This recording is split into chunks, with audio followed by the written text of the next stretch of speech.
ឥឡូវនេះក្នុងមេរៀន Photoshop របស់យើងគឺយើងរៀនអំពីរបៀបសរសេរអក្សរដាក់លើរូបថតអញ្ចឹងបើកកម្មវិធី Photoshop តែម្ដង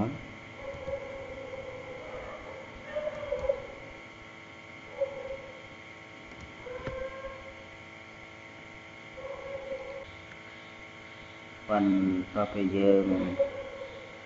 បើកបានហើយគឺយើងចុចទៅលើពាក្យថា File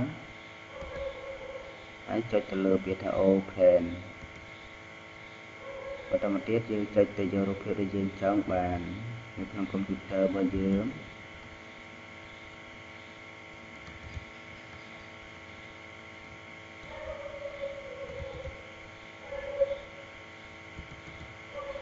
ឥឡូវយើងរករូបភាពដែលយើងចង់បាននៅក្នុងកុំព្យូទ័ររបស់យើង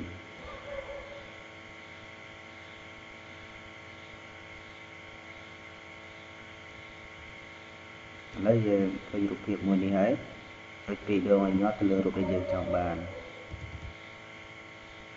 ឥឡូវវាបានលោតមកនៅក្នុងកម្មវិធី Photoshop ហើយដើម្បីសរសេរអក្សរបានយើងត្រូវសម្លឹងមើលទៅប្រដាប់ប្រដាប្រើប្រាស់នៅខាងឆ្វេងដៃនេះបន្តមកទៀតគឺចុចទៅលើអក្សរ T នេះតំណាងឲ្យការសរសេរអត្ថបទចុចវារួចហើយឃើញម៉ៅរបស់យើងវាប្រែអញ្ចឹងយើងត្រូវចុចទៅលើរូបភាពបន្តមកទៀតគឺបើយើងចង់សរសេរវាជាអក្សរខ្មែរគឺយើងត្រូវប្ដូរភាសានេះឲ្យទៅជាខ្មែរសិនណាអញ្ចឹងយើងអាចសរសេរបានឥឡូវយើងមើលយើងសរសេរអញ្ចឹងយើងអាចសរសេរបានខេត្តកំពង់ចាមហើយយើងអាចធ្វើការបដូរប្រភេទតួអក្សរបានដែរអញ្ចឹងយើងគ្រាន់តែដាក់សញ្ញាម៉ៅនៅចុងឬក៏នៅខាងដើមនៃអក្សរហ្នឹងចុចហើយម៉ៅឆ្វេងឲ្យជាប់ហើយអូសកាត់ទៅលើអក្សរបើយើងចង់បដូរប្រភេទវាយើងត្រូវចុចទៅលើនេះប្រអប់ផននេះប្រើម៉ៅខាងឆ្វេងបន្តមកទៀតយើងជ្រើសរើសប្រភេទអក្សរដែលយើងចង់បានឥឡូវយើងយកខ្មែរមូលនេះណាអក្សរកាត់វាគឺ KH មូលយកទៅហើយគឺយើងចុចទៅលើអក្សរនឹងវិញបន្តមកទៀតគឺយើងអាចចុចទៅលើនេះបានណាចុចលើហ្នឹងទៅហើយយើងចង់បានអក្សរនឹងមកនៅកន្លែងនេះគឺយើងត្រូវយកម៉ៅដាក់នៅលើតួអក្សរណាហើយម៉ៅខាងឆ្វេងជាប់បន្តមកទៀតចាប់អូសដាក់កន្លែងដែលយើងត្រូវការណាហ្នឹងហើយហើយបលែងហើយបើយើងចង់ពង្រីកទំហំតួអក្សរយើងគ្រាន់តែយកម៉ៅទៅដាក់នៅកែងនៃតួអក្សរហ្នឹងដែលមានបន្ទាត់គាត់ជំវិញហ្នឹងវានឹងចេញព្រួយក្បាល2ទៅយើងម៉ៅឆ្វេងឲ្យជាប់ហើយយើងចាប់អូសទំហំតាមដែលយើងចង់បានណាហើយតូចក៏បានធំក៏បានដែរហ្នឹងឥឡូវយកប៉ុណ្ណេះហើយបលែងបន្ទាប់ពីបលែងហើយយើងយកម៉ៅដាក់លើរូបហើយដាក់លើអក្សរហ្នឹងហើយចុចពីរដងឲ្យញាប់បានតែយើងយកវាហើយវាទំហំប៉ុណ្ណឹងបន្តមកទៀតគឺយើងធ្វើការដាក់ស្រមោលបន្តិចនៅលើតួអក្សរហ្នឹងអញ្ចឹងគឺចូលទៅកាន់របារខាងលើយកពាក្យថា layer ហើយអូចុះមកក្រោមយកពាក្យថា